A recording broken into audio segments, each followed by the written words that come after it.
Baiklah, Assalamualaikum warahmatullahi wabarakatuh. Perkenalkan, nama saya Dinda Raminta dengan NIM 1032311062 dari jurusan Teknik Pertambangan Universitas Bangka Belitung. Di sini saya akan menjelaskan tentang curah hujan. Curah hujan. Curah hujan adalah ketinggian air yang terkumpul dalam tempat yang tidak datar, tidak menyerap, tidak meresap, dan tidak mengalir. Di Indonesia, satuan curah hujan dinyatakan dengan satuan milimeter, mm. 1 milimeter dalam curah hujan memiliki arti yaitu dalam luasan 1 meter persegi pada tempat yang datar tertampung air setinggi 1 milimeter atau tertampung air sebanyak 1 liter. Sedangkan jumlah curah hujan dalam satuan waktu tertentu dinyatakan dalam mm per jam, mm per hari, mm per tahun, dan sebagainya. Alat ukur curah hujan yaitu pengukur curah hujan biasa, ombrometer observatorium.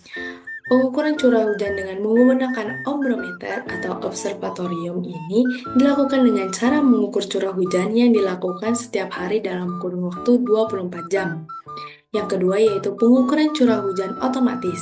Jenis pengukuran curah hujan ini dilakukan dengan mengukur curah hujan selama 24 jam dengan merekam jejak curah hujan menggunakan pias yang terpasang dalam alat otomatis serta dilakukan pergantian pias setiap hari dengan dilakukannya pada jam 00.00 GMT. Jenis-jenis curah hujan. Yang pertama yaitu pola ekuatorial. Pola ekuatorial berhubungan dengan pergerakan zona konvergensi ke arah utara dan selatan mengikuti pergerakan semu matahari. Dua, pola monsum. Pola ini dipengaruhi oleh angin laut dan angin darat dalam skala yang luas.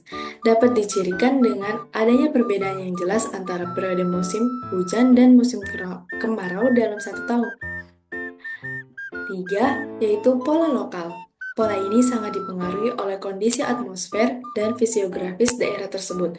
Faktor pembentuk terjadinya pola curah hujan yaitu lokal, yaitu naiknya udara ke dataran tinggi atau pegunungan serta pemanasan lokal yang tidak seimbang. Selanjutnya, di sini saya akan menjelaskan tentang perhitungan curah hujan. Yang pertama, kita sudah mendapatkan data mentah dari 10 tahun lokasi pengamatan Komben pada Kutai Timur dengan ketinggian tempat yaitu 60 dpl. Yang pertama-tama kita harus mencari berapa curah hujan bulan maksimum pada setiap tahunnya. Yang mana kita sudah mendapat di sini pada periode 2002 sampai 2011 dengan jumlahnya yaitu 4.733. Lalu kita akan mencari X rata-rata dengan jumlah curah hujan bulanan maksimum ini dibagikan dengan 10 karena data kita ada 10 tahun. Selanjutnya yaitu standar deviasi. Standar deviasi ini dihitung dengan akar dari jumlah XI dikurang X bar atau X rata-rata dipangkatkan 2 per N dikurang 1. Yang mana di sini kita mendapat nilai 70.297,366,366. Bisa dilihat di sini XI dikurang X rata-rata pangkat 2-nya.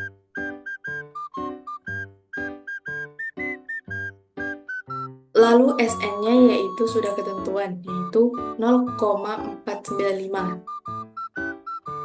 Lalu YN-nya juga sudah ada di sini, di mana kita mendapatkan 5,7728. Selanjutnya yaitu untuk mencari 1 per A.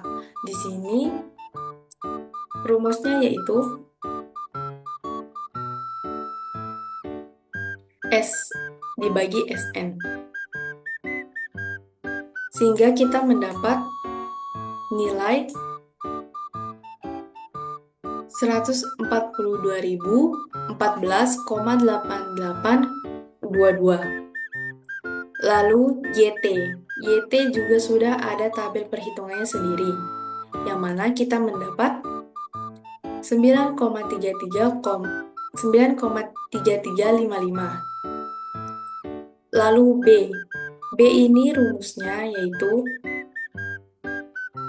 X bar atau X rata-rata dikurang YN dikali S per SN, di mana kita sudah mendapat nilainya minus 69.824,0666667.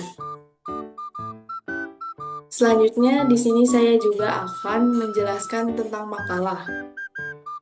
Makalah ini berjudul dengan saluran terbuka dan saluran tertutup penyaliran tambang, yang mana pada materinya terdapat saluran terbuka dan saluran tertutup, klasifikasi aliran, bentuk saluran, geometri saluran, saluran drainase, dan hasil pada lapangan. Sedikit yang saya akan jelaskan yaitu tinjauan pustaka. Saluran merupakan suatu sarana untuk mengalirkan fluida dari satu tempat ke tempat yang lainnya. Saluran yang mengalirkan air dengan suatu permukaan bebas disebut saluran terbuka. Lalu, secara umum saluran dibagi menjadi dua, yaitu saluran terbuka dan saluran tertutup. Saluran tertutup merupakan saluran yang digunakan untuk mengalirkan air dari satu tempat ke tempat yang lainnya. Hal ini dilakukan agar terhindar dari kemungkinan tercemar.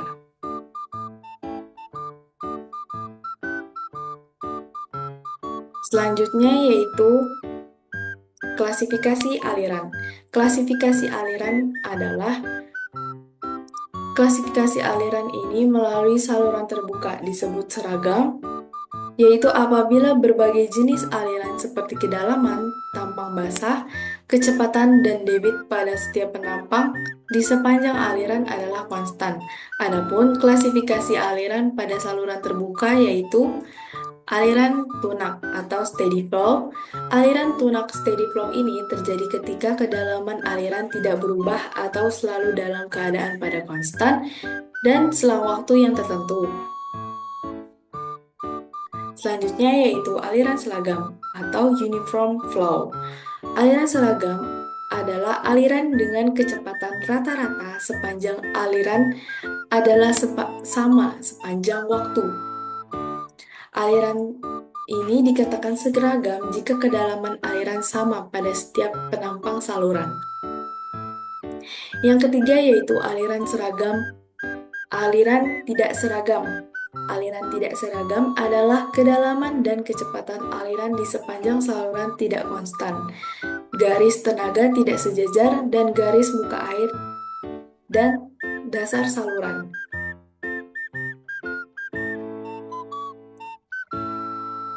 Aliran seragam dapat dibedakan menjadi dua kelompok, yaitu aliran berubah beraturan dan aliran berubah cepat. Selanjutnya yaitu ada bentuk saluran. Bentuk-bentuk saluran ini ada 5 macam, yaitu ada trapesium, persegi, segitiga, setengah lingkaran, dan tak beraturan. Selanjutnya yaitu geometri saluran. Geometri atau penampang saluran adalah tegak lurus terhadap arah aliran, sedangkan penampang vertikal adalah suatu penampang melalui titik terbawah atau titik terendah dari penampang saluran. Selanjutnya yaitu saluran drainase. Saluran pada tambang untuk menampung limpasan permukaan pada suatu daerah dan mengalirkannya ke tempat penampungan seperti dam, settling, pond, sedimen pond, dan lain-lain.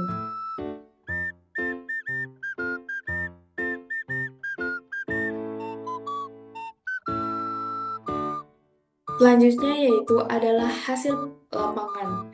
Didapat 10 hasil saluran, yang mana di sini ada saluran tertutup dan saluran terbuka dengan disertai koordinat serta sketsa salurannya. Yang pertama yaitu saluran tertutup. Sudah terlihat jelas di sini tertutup dan tidak ada permukaan yang terbuka kecuali akhir dari pipa-pipa tersebut. Yang mana di sini diameter untuk pipa saluran tertutupnya yaitu 20 cm. Yang selanjutnya yaitu saluran terbuka, yang mana pada kondisi ini yaitu terbuka secara bebas atau di alam luas dengan diameternya 180 secara horizontal dan ketinggiannya 60 cm.